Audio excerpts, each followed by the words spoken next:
waxaan ka seexan waayey oon ka gami waayey xaaladdan maanta dalkeenu ku sugan yahay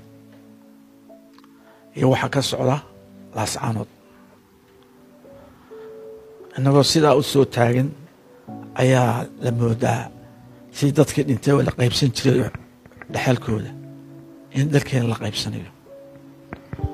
oo la isku hayo annagaa leh iyo annagaa leh waxaa la isku hayana waxa weeye waa sool gobolka sool iyo gobolka sanaag dadka isku hayaana waxa weeye dad aan hadda u badan yihiin sanaag reerkaa warsangeli sabdhisir lasqoray buu ku lahaa soolna reerkaa la yidhaha magaranaysaa dhulbahanta wuxuu ku lahaa degmada laascaanood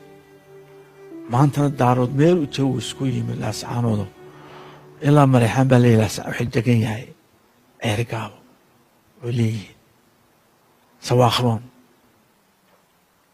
ogaadeen oo gahayre ah la yidhaha waxa weeye jibraaciil iyo gahayre adskii daarood dhalo la daarodeeyey waa dad community ku dhex nool beesha garweyn la yidhaaho waxaa leeyahay iyaga la ceergaabo innaga waxaad moodaa inaynu meeshaba ka maqanay roolkeynii siduu roolkeenu uga maqnaa MAU-da markii soo saxay muuse uu ku keliyeystay difaaceeda Ethiopia ayaa maanta total inu ka maqannahay dhulkeenii oo maqan waxaan ka naxay doraato markay ku shiriyeen daaroodku laasqoray meelkasta iska yimaadeen